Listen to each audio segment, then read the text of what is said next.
사랑의 하나님,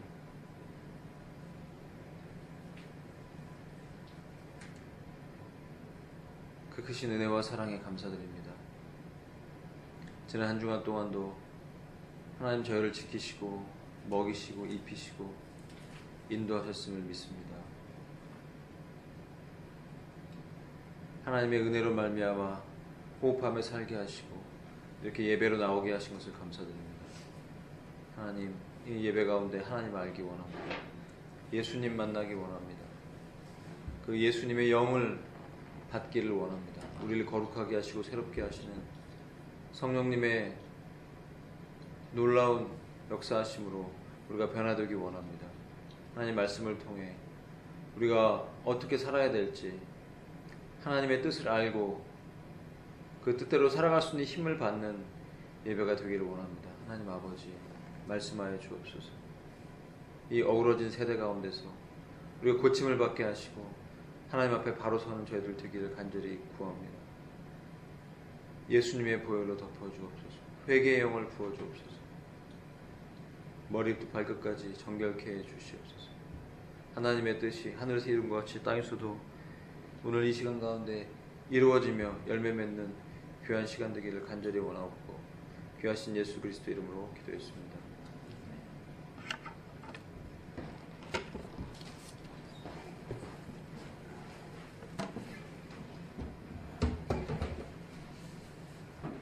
하나님 말씀은 에베소서 6장 1절에서 4절 말씀입니다.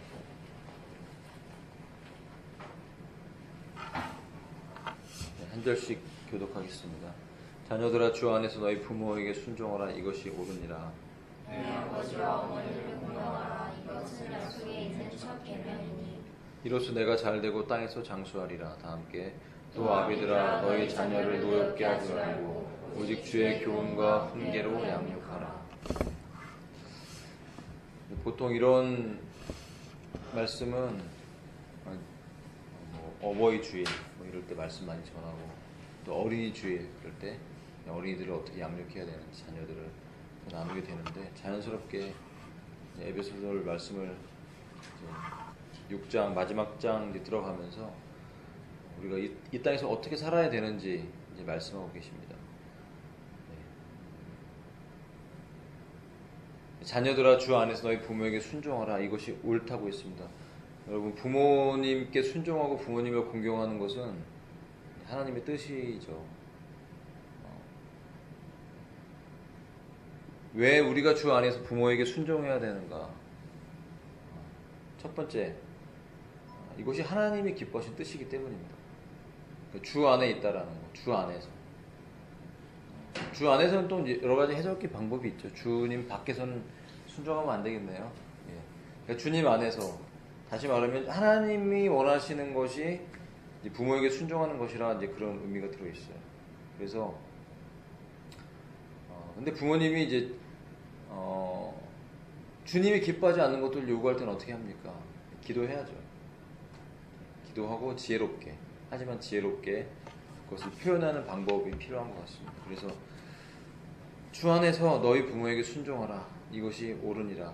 자, 주님 안에 있기 때문에 우리가 주님의 방식 안에 있고 또 주 안에 있다면 당연히 부모에게 순종하라는 것입니다. 왜냐하면 이것이 옳은 것이라.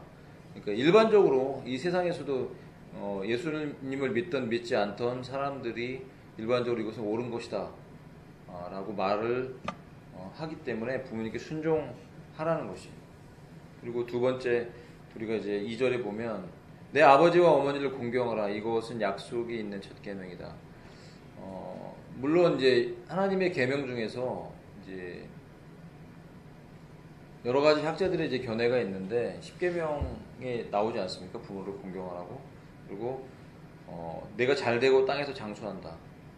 이 당시에 물론 그 사회적인 기본적인 그 로마 시대 때 그 아이들이 태어났을 때 사망률이 30%에서 50%가 됐다. 굉장히 높죠. 그렇기 때문에 꼭 100%, 왜냐면 부모를 공경하는 자녀들도 장수하지 못하고 일찍 죽은 아이들이 분명히 있겠죠. 그러니까 이것은 무엇을 말하냐면 하나님께서 이렇게 기본적으로 우리에게 원하시는 부분이라는 뜻입니다. 일반적으로 봤을 때. 그래서 부모를 공경했을 때 뭐 이 땅에서 100% 잘 안 될 수도 있죠. 뭐 부유해지거나 아니면 장수를 하거나 그러지 않을 수도 있습니다. 사고를 당하거나 그럴 수도 있고. 하지만 이것은 어떤 면에서 보면 영생의 차원에서도 볼 수 있는 하나님의 축복이죠. 영원한 생명 우리에게. 그리고 이 아버지와 어머니를 공경하는 이 계명은 우리가 10계명에서 봤을 때 5번째 계명에 이제 속합니다. 그런데 사도 바울이 그 신약 성경의 다른 부분에서 말씀하고 있을 때 이것을 하나님에 대한 계명 5가지, 그 다음에 또 사람에 대한 계명 5가지를 이렇게 떼어놓고 그 중간에 처한 그 계명으로서 부모와 아버지와 어머니를 공경하라는 계명을 집어넣어놨어요.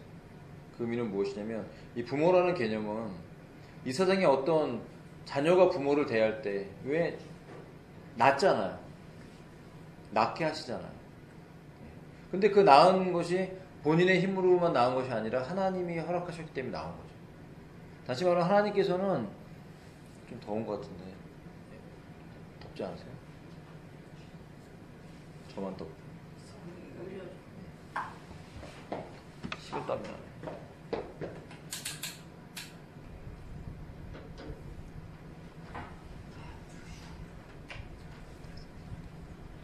감사합니다.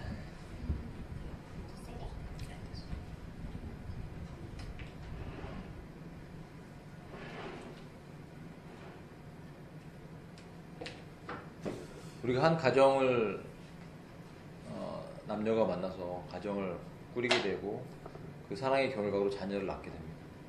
근데 그 자녀는 어디로부터 온 것이죠? 하나님께로부터 온 것이. 이게 너무나 신비인 것 같아요.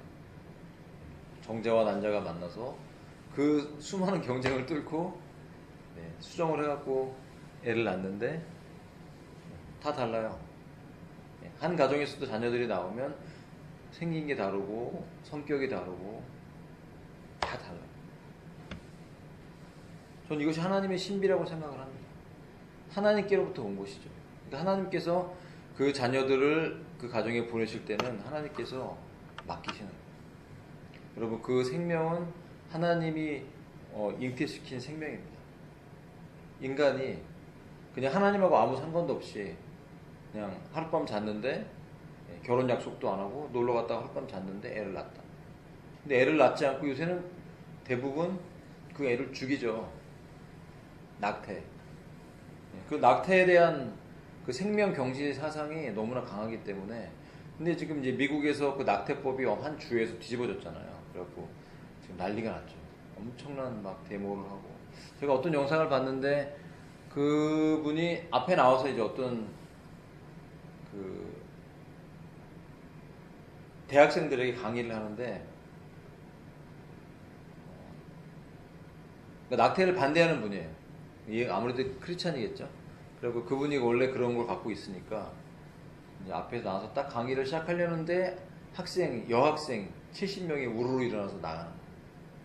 왜 나가냐면 이제 일종의 이제 페미니스트 뭐 이런 식으로 그런 사람들이었던 가 봐요.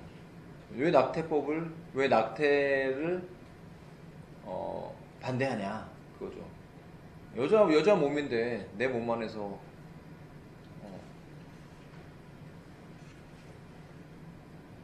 임신을 하든 말든 내가 낙태해서 죽이든 말든 무슨 상관이냐 그런 것이죠. 반대하는 것이죠. 지금 이 세상에는 그렇게 생명을 경시하는 것들이 이 세상에 가득합니다. 우리나라만 해도 한 해 어마어마한 셀 수 없는 아이들 죽어.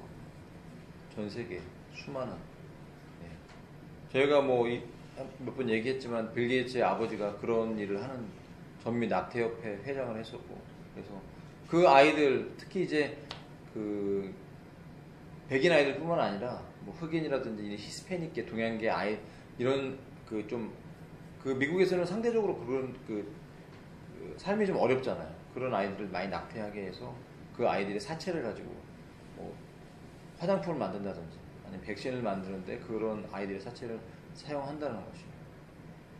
하나님 보시기에 어떻겠습니까? 하나님 보시기에 정말 저주죠. 지금 이 세상에는 이런 기본적인 우리가 지금 보고 있는 이 본문에 이런 말씀에 부모를 순종하고 뭐 자녀를 노엽게 하고 이런 기본적인 생명에 대한 이것도 생명이 보존되는 안에서 이것도 아름다운 일이죠. 생명이 죽어가잖아요. 이 죄에 대해서 우리는 짚고 넘어가야 돼요. 하나님이 만드신 이 아름다운 가정, 부모에게 순종하고 또 그 부모에게 순종한 자녀들을 축복하고 그 부모들은 그 자녀를 노엽게 하지 않고 주의 교훈과 훈계로 양육하라는 이 아름다운 가정, 이 패밀리라는 하나님이 만들어주신 이 가정 안에서 생명의 역사가 일어나는 거죠. 단순하게 이 땅에서 잘 먹고 잘 살려 그런 문제가 아닙니다. 이것은 우리의 영생을 결정하는 굉장히 중요한 단위라는 것이죠. 근데 이 가정이 깨져나가는 것이죠. 가정에 많은 문제가 생겨요. 여기는 우리가 이제 뭐 부부간의 관계에 대해서도 이제 잠깐 나눴지만 부부간의 문제가 생기죠. 부부간에 다툰다든지 많이. 요새 보면 뉴스에 보면 그런 일들이 많이 나오잖아요. 그 아버지의 문제. 아버지의 문제뿐만이 아니라 예전에는 그런 어머니는 기본적으로 자녀들에게 생명을 주는 이런 정말 어머니 그러면 이름만 들어도 그 이름만 불러도 눈물 나는 그런 문화였잖아요. 근데 지금 어머니들 중에서도 가끔 그런 뉴스 나오잖아요. 철없는 너무 일찍 결혼해갖고 애기 밥도 안 주고 젖도 안 주고 나가서 오락실 가서 3일 동안 오락하다가 왔더니 애가 죽어있고 이런 일들이 지금 벌어지고 있거든요. 생명을 하나님이 주신 이 아름다운 패밀리의 가정이라는 것은 여러분 정말 중요한 굉장히 구원의 기본 단위인 것입니다.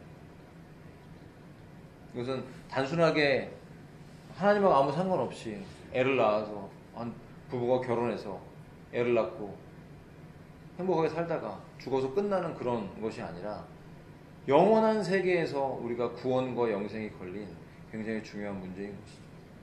그래서 1절에는 자녀들이 부모를 순종하라고 했을 때 주 안에서라는 중요한 단어를 넣어줘. 주님 안에서. 여러분 우리가 주님 안에 있습니까? 주님 안에 있다면 여러분 부모에게 순종하시기를 축복합니다. 부모님을 공경하고 돌봐드리고 맛있는 것도 사드리고 기도해드리고 잘 사랑으로 섬기시기를 축복합니다. 왜냐하면 하나님이 그것을 보실 때 뭐라고 보시냐면 부모는 단순하게 그냥 부모가 아니라 내가 허락한 그 부모라는 그 형상을 통해서 부모라는 그 모양을 통해서 우리는 하나님을 볼 수가 있는 거죠. 반대로 또 부모의 역할이 얼마나 중요하냐면 부모가 다른 역할을 감당할 때 그 부모의 역할을 통해서 자녀들은 하나님을 보기 때문에 너무나 중요한 것입니다. 그래서 아비들아, 그때 이 아비에는 단순하게 그냥 아버지만 들어있는 것이 아니라 아버지, 어머니 다 들어있죠. 너희 자녀를 노엽게 하지 마라. 노엽게 하다라는 것은 여러 가지 의미가 있겠죠. 저도 예전에 어릴 때 자랄 때 굉장히 노여했던 일들이 있었어요.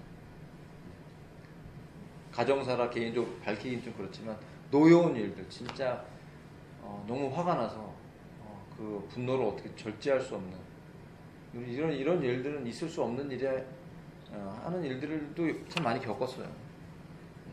과도하게 맞는다든지.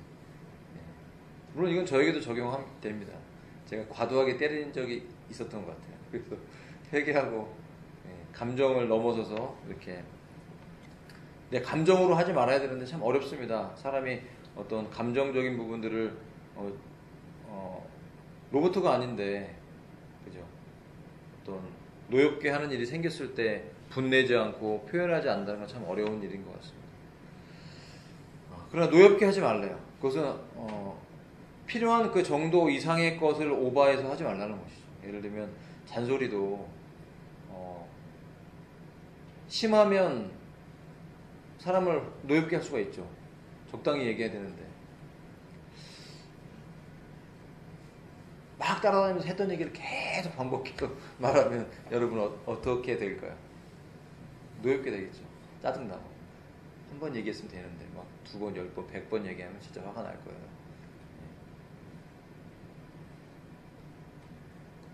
그래서 우리에게 필요한 것은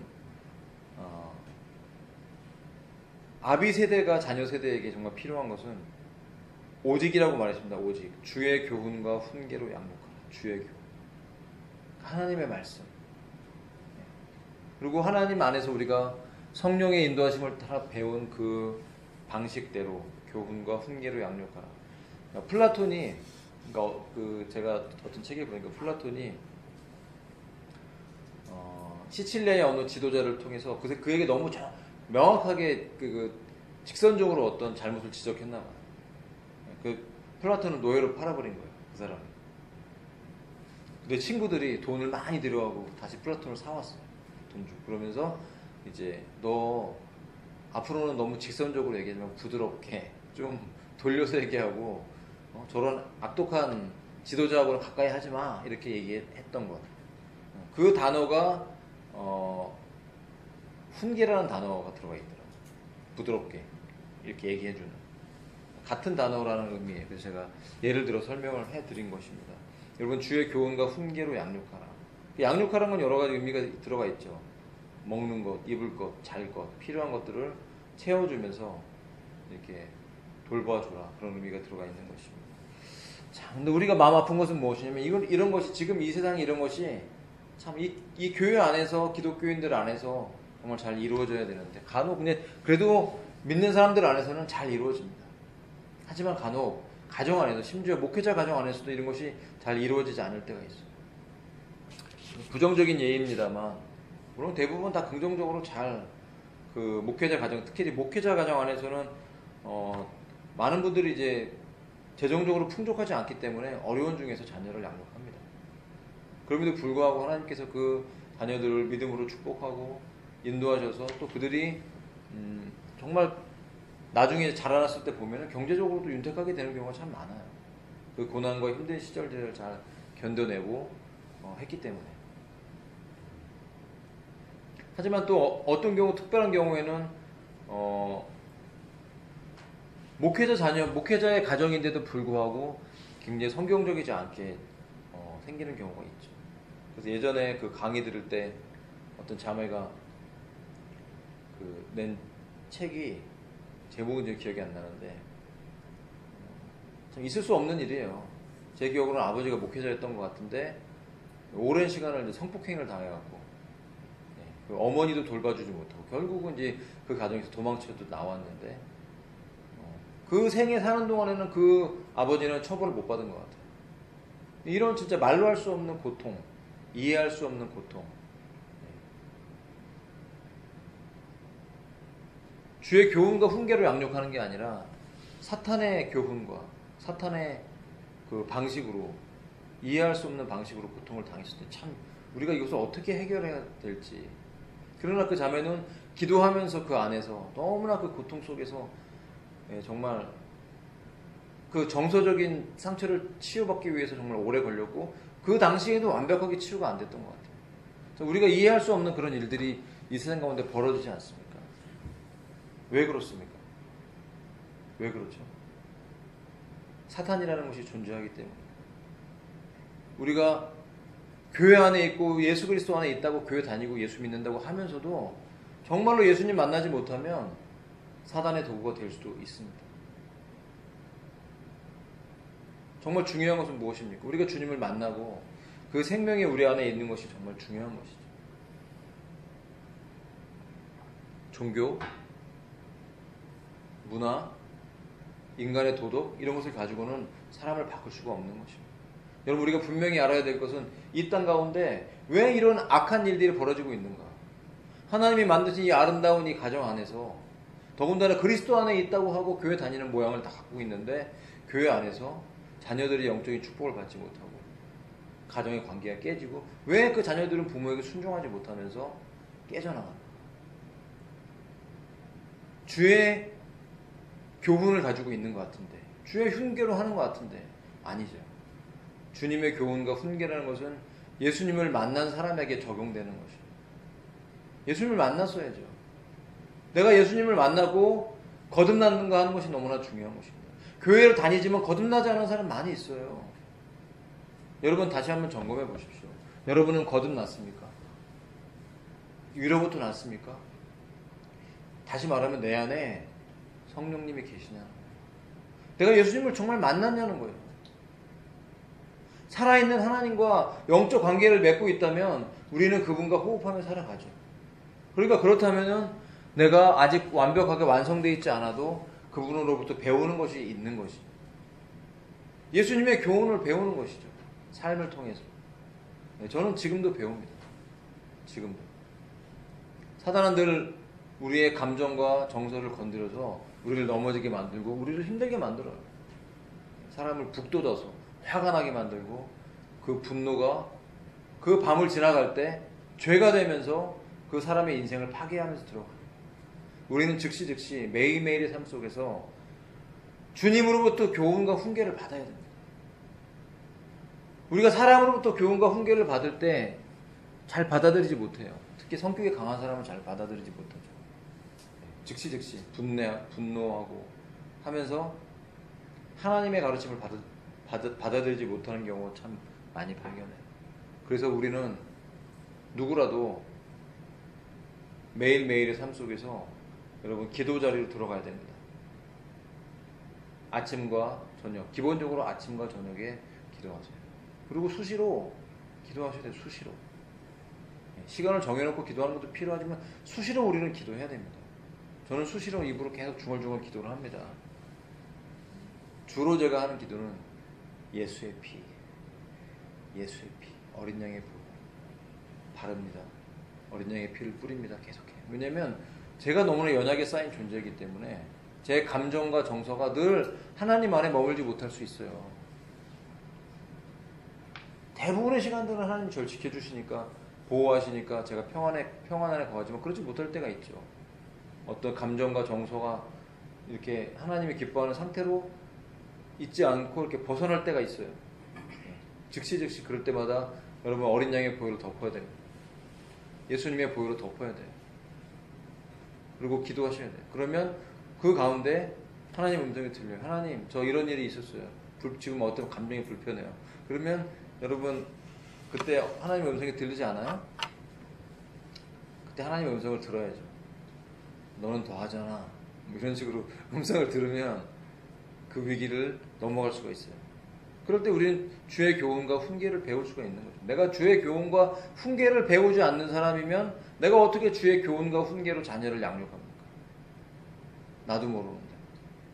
내가 하나님께로부터 교훈과 훈계를 받은 사람이어야만 주의 교훈과 훈계를 아는 사람이죠. 내가 배우지 않는데 내 멋대로 살고 내 주먹을 믿고 부모 입장에서 내 주먹을 믿고 나를 믿고 세상을 믿고 세상의 방식대로 살아가는데 어떻게 주의 교훈과 훈계를 양육합니까? 교회 다닌다고 예배 드린다고 다가 아니라 실제로 그 교회 안에서 믿음 안에서 내가 주의 교훈과 훈계로 하나님 앞에 늘 배우는 사람이 되어야 될 줄로 믿습니다. 여러분 잘 배우시길 바랍니다. 그렇다면 부모와 자녀 간에 뿐만이 아니라 이 세상에서 사는 모든 그 삶의 시스템 안에서 만나는 사람들 안에서 우리는 주의 교훈과 훈계로 다른 사람들을 대할 수가 있는 것이죠.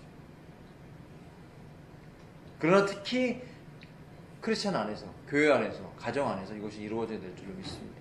여러분 우리가 아비가 될 수도 있고 또한 자녀의 위치, 저희는 다 속해 있죠. 부모님들이 계시니까 자녀이기도 하고 또 자녀가 있으니까 부모이기도 하고 이 가운데서 샌드위치인가요? 이렇게 껴있는 상태에 있기 때문에 아래 위로 다 이렇게 잘해야 되는 것이죠. 이 말씀이 동시에 저에게는 부모를 공경하라는 말씀도 되고 또 자녀를 잘 양육하라 주의 교훈과 훈계 이 두 가지가 다 속해 있지만 또 아닌 분들도 계시죠. 억울하면 결혼을 해야 됩니다. 이 중간에 껴서 아래 위를 다 경험해보고 싶으시면 여러분 이제 우리가 나이가 점점 들을수록 이제 점점 이제 또 자녀만 있기도 하고 중간에 있으면 우리 같이 부모 자녀 다 있고 또 어린 친구들은 또 부모만 있고 이런 것들이 시간이 흘러갈수록 우리는 모든 것들을 다 경험하게 되는 것이죠. 그러나 이런 모든 관계 속에서 우리가 분명하게 이해하고 알 수 있는 것은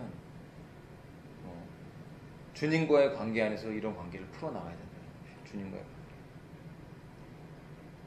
만약에 제가 부모로서 우리 자녀들에게 노엽게 했는데 아직 제가 사과하지 않은 게 있다면 사과를 합니다. 늘 저는 사과를 많이 하는 편이지만 사과를 합니다. 그러나 여러분이 또 순종하지 못하거나 공경하지 못한 게 있다면 회개하셔야 되는 것이죠. 우리가 하나님 앞에도 회개하고 사람 앞에도 사과를 해야 되는 것입니다. 관계라는 것은 우리가 하나님의 계명 안에 들어가 있는 것은 하나님께만 하는 것이 아니에요. 사람에게도 하는 것입니다. 예수 믿는 사람들이 이런 게 좀 부족한 부분이 있는 것 같아요.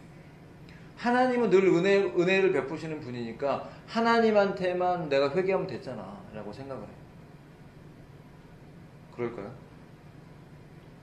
그렇지 않다라는 거죠. 여러분, 사람과의 관계 속에 사람의 관계에서 풀고 하나님과의 관계에서 풀고 같이 풀어야 돼요. 하나님은요, 하나님과 이 십자가, 우리 믿음의 삶은 십자가의 삶이잖아요. 이것은 하나님과 인간의 삶하고만 연결된 것이 아니라 바로 사람과 사람과, 그러니까 하나님과 사람을 이어주는 게 바로 크리스천이잖아요. 여러분, 그리스도인이 누굽니까? 그리스도인은 그리스도의 영이 들어와 있는 사람이 그리스도인인 것이죠. 만약 여러분, 저와 여러분 안에 예수님이 안 계시다면, 성령님이 안 계시다면 우리 교회를 다니는 사람이지 그리스도인이 아닙니다. 내 안에 내가 그리스도인이라는 것은 내 안에 하나님의 영이 들어와 있는 사람이죠.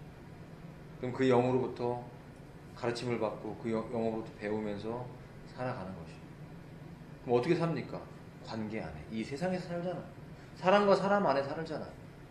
우리는 늘 기억해야 됩니다. 내가 부모를 대할 때도 왜 주 안에서 부모에게 순종하는 것이 중요하냐면 주 밖에서 순종할 수도 있거든요. 부모님이 주님이 원하시지 않는 것들을 요구하실 수가 있어요. 예를 들면 부모님이 갑자기 집에서 구술하자. 너 요새 다크서클이 너무 많구나. 뭔가 건강에 안 좋은 것 같아. 집에서 구술해야 돼. 그럼 무당을 불러오려고 해요. 그럼 여러분 어떻게 해야 돼요? 순종해야 됩니까? 주 안에서 하라고 그러는데 무당을 와서 돼지머리 갖다 놓고 구술하려고 할 때 우리가 순종한다면 주 안에서가 아니라 주 밖에서 순종하는 것이 되는 것이죠.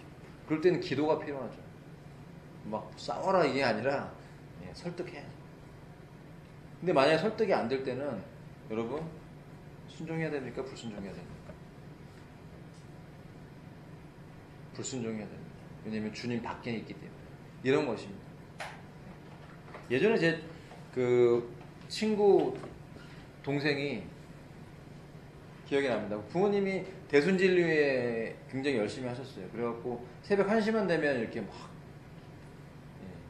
알지 못하는 그 신에게 기도를 합니다.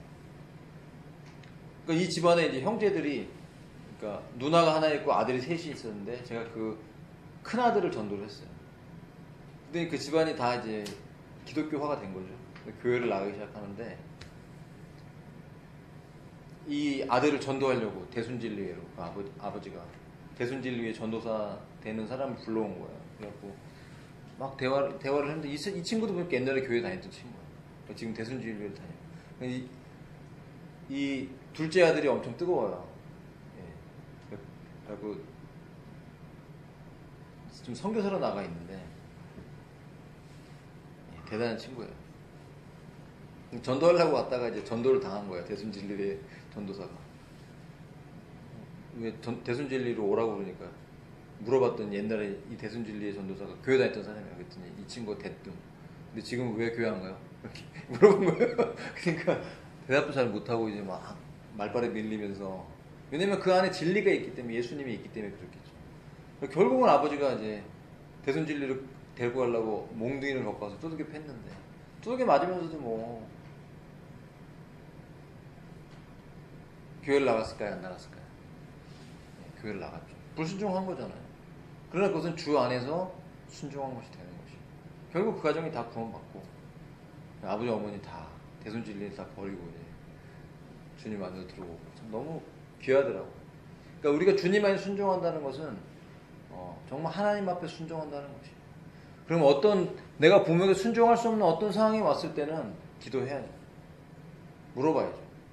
하나님 앞에.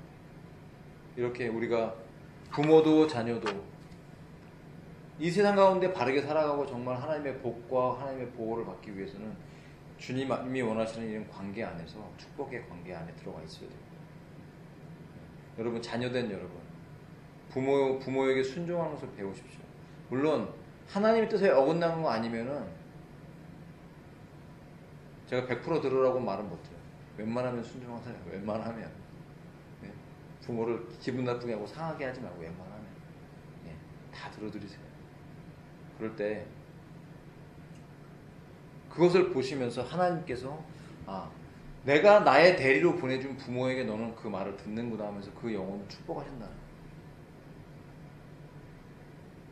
부모에게 불순종하는 게 무슨 부모님을 좀 말 안 듣는 게 무슨 하나님과 무슨 상관입니까? 라고 생각하면 여러분은 하나님의 말씀을 짓밟는 거예요. 하나님의 말씀이 분명히 나와 있거든요. 부모에게 잘하는 것은 하나님이 기뻐하시는 일입니다. 여러분 잘 순종하고 그 하나님의 약속 안에 있는 이 첫째 계명이라는 하나님의 약속을 잘 듣고 순종할 때 잘 되고 또 하나님 장수한다는 거죠. 한다고 약속하셨으니까 하나님의 언약 아닙니까? 하나님 책임지시는 것이죠. 이 세상 가운데 우리가 살면서 이 틀어진 관계 안에서 우리는 많은 것들을 회복해야 될 줄을 믿습니다. 이 세대는 너무나 많은 것들이 비틀어져 있어요. 이 아름다운 관계, 하나님이 원하시는 이 생명의 관계들이 망가져 있고 틀어져 있어요. 가정 안에서 여러분 진짜 많은 문제가 생깁니다. 이 자녀들에게 부모에게 순종을 요구하기도 하지만 자녀를 노엽게 하고 자녀에게 상처 주는 문제도 진짜 굉장히 심각한 것 같아요. 그래서 우리 혜림이 DTS를 갔다 왔지만 DTS 가고 이런 제자훈련 과정들을 거치면 꼭 내적 치유의 시간들이 생기잖아요. 그러면 그 안에서 진짜 막 우리 혜림이는 뭐 그렇게 뭐 울부짖고 뭐 그런 일이 없었다고 하는데 대부분의 친구들이 막 울부짖는 시간이 있나 봐요. 막 소리 지르고 울면서 기도하면서 막 사역자들이 기도해주고 뭐 용서해 그러면 용서 못해 막 이러면서 막 그런 일들이 얼마나 뭐 이렇게 글쎄요 아버지한테 많이 밟혀서 그런가 어떤 문제인지는 자세히는 모르겠지만 저도 살아오면서 특히 아버지와의 관계 속에서 있었던 많은 문제 때문에 치유되기가 참 힘들었어요. 자세히 얘기하면 이제 집안 욕하는 게 되니까 얘기는 못하겠지만 참 많이 그 오랜 시간을 그러다 보니까 그 아버지로부터 받았던 상처와 이런 것들이 참 많이 남아 있었고 제가 자녀들을 대할 때도 분명히 그 쓰레기 같은 찌꺼기 같은 것들이 흘러갔다는 것을 제가 분명히 느끼고 지금은 많이 이제 그래도 예전보다 성숙해졌기 때문에 더 조심하고 정말 주님 안에서 주님이 원하시는 대로 대하려고 노력해요. 그래도 또 실수합니다. 또 실수하면 저는 바로 얘기를 하죠. 미안하다. 사과하려고 합니다. 여러분 이 생명의 관계, 이 생명의 서클을 교회가 회복해야 될 줄 믿습니다. 저희 교회 안에 있는 우리 모두가 그리스도의 생명이 부모에서 자녀로 자녀에게서부터 부모로 흘렀고 그러므로 예수 그리스도의 생명의 능력이 교통하는 아름다운 영적인 호흡이 이루어질 수 있기를 축복합니다. 그게 바로 회복이죠. 이 땅에서는 완벽하게 분명히 회복되지 않습니다. 그러나 우리에게 다시 오실 세계에서의 영원한 세계에서는 하나님께서 그것을 완벽하게 회복하실 줄로 믿습니다. 영원한 세계. 저는 그 천국이 너무나 빨리 가고 싶어요. 사도 바울이 빌립보서에 고백합니다. 내가 이 땅에 있는 것보다 빨리 이 몸을 벗고 주님과 함께 있는 것을 자기는 원한다는 것이에요. 그러나 이 땅에 있는 동안 이것이 너희들에게 빌립보 교인들에게 유익이 되기 때문에 나를 내가 번제로 드린다 할지라도 그 제사 내가 너희들이 하나님께 드리는 그 제사에 내가 피를 흘려서 그 번제로 나를 드려진다 할지라도 나는 기쁘고 또 기뻐한다. 즐거워한다는 것이에요. 그 이유 아니고서는 나는 예수님과 함께 영원한 세계에 거하기를 원합니다. 여러분, 저와 여러분 모두가 다 하나님의 나라를 사모할 수 있기를 바랍니다. 영생을 사모할 수 있기를 바랍니다. 이 땅에서는 아무리 이런 하나님이 허락하신 이런 가족관계 안에서 행복을 누린다 할지라도 그것은 영원하지 않고 완벽하지 않다는 것이에요. 그 모든 것들을 완벽하게 영원히 이루시고 회복시키실 하나님의 나라, 저 천국에서의 영원한 삶을 우리가 사모해야 될 줄을 믿습니다. 예수님이 오실 날이 다가오고 있습니다. 우리가 깨어서 기도하면서 잘 준비해야 되지 않겠습니까? 여러분, 특별히 오늘 이 말씀에서 주신 것처럼 특별히 가정 안에서 부모와 자녀, 자녀와 부모 관계, 그리고 형제 자매의 관계 안에서 여러분 깨진 부분들이 있다면 잘 회복할 수 있기를. 왜냐면 하나님의 복은 관계를 통해 흘러가야 됩니다. 막혀 있으면 안 돼요. 여러분, 특별히 여기에는 형제 자매 관계는 나와 있지 않지만 여러분 형제 자매 안에서도 관계가 있어요. 가족이니까 가족들은 되게 편하죠. 그러다 보니까 편하게 대해요. 편하게 대하면 말도 이렇게 쉽게 하게 되고 더 과격하게 해요. 저와 여러분이 이 교회 안에서 함께 대하고 만나는 그런 관계보다도 집에 가서 가족들 대할 때 훨씬 더 편할 거예요. 장점도 되지만 단점도 됩니다. 때로는 가족들 안에서도 좀 이 교회에서 만나는 형제 자매처럼 대하면 더 좋을 것 같아요. 어떤 면에서. 그러면 좀 더 부드럽게, 좀 더 예의 있게 상대방을 대해줄 수가 있을 것 같아요.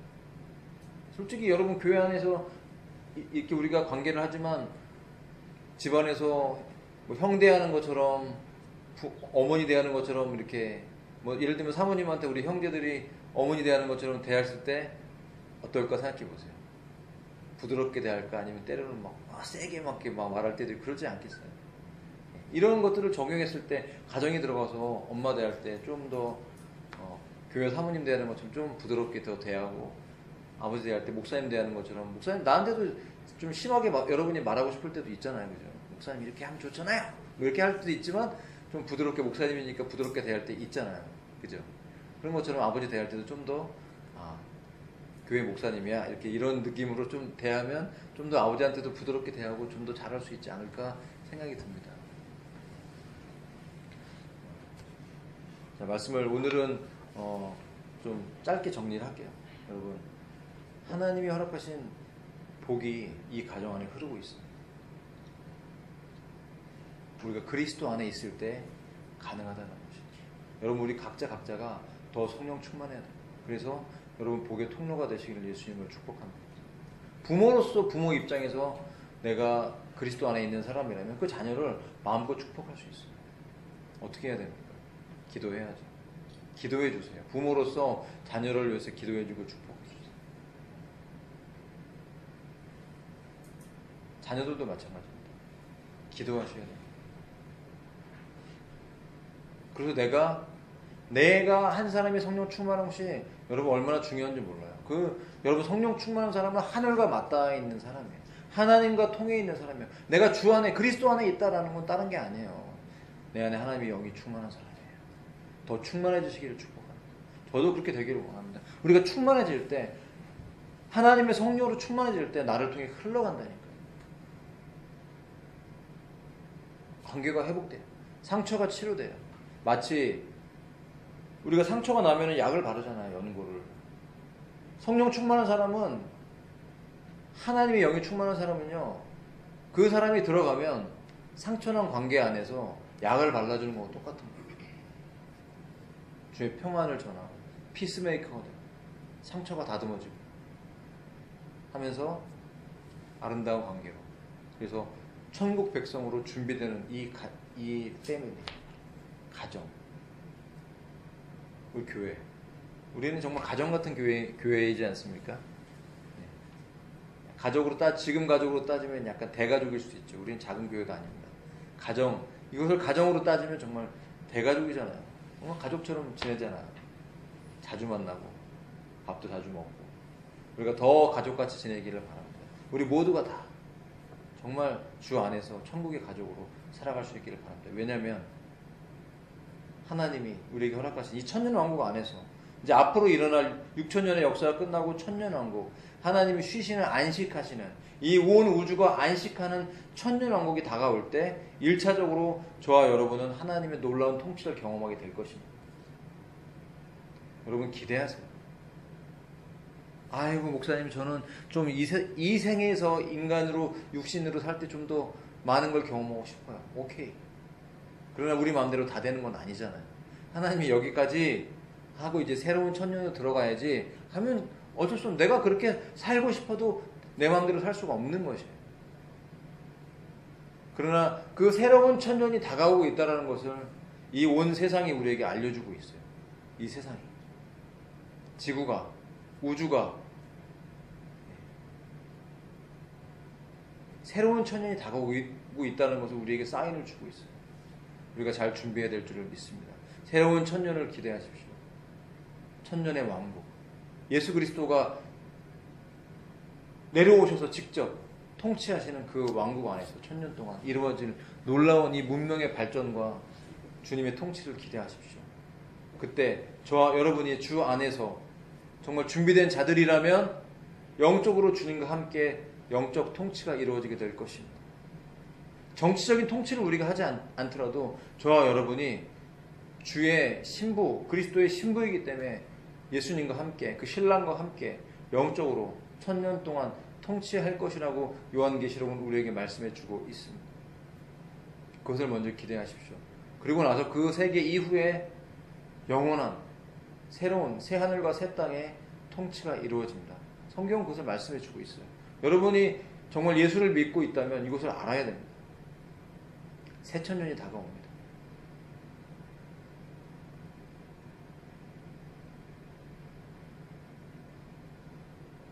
이 교회 안에서 그 천년을 준비하면서 사랑의 교통이 이루어지고 더 영적 성숙이 이루어지는 저와 여러분이 되시기를 예수님의 이름으로 부탁드립니다. 함께 통성으로 기도하겠습니다. 여러분, 가족 안에서 깨어진 관계가 있어서는 안 되겠습니다. 깨어진 관계 회복해야 됩니다. 기도합시다. 자녀들은 부모를 위해 기도하시고, 부모님들은 자녀들을 위해 기도하시고, 형제 자매들을 위해 서로 기도하시고, 천국과 같은 가정들이 회복되게 해달라고 함께 기도하겠습니다. 하나님 아버지, 감사합니다. 우리가 주 안에서 아름다운 열매를 맺는 가정이 되기를 원합니다. 교회가 되기를 원합니다. 아버지 하나님, 인자해 주시옵시고 역사해 주시옵소서. 깨어진 관계들을 회복시켜 주시옵소서. 부모와 자녀 간의 깨어진 관계들을 회복시켜 주시옵소서. 자녀와 부모 간의 깨어진 관계들을 회복시켜 주시옵소서. 회개하며 나아갑니다. 아버지여, 저희 아버지의 부족한 주의 교훈과 훈계가 부족하고 또한 제가 부모님이 인정하지 못했던 죄를 회개합니다. 용서해 주시옵소서. 불쌍히 여겨 주시옵소서. 아버지, 누나와의 관계를 회복하기 원합니다.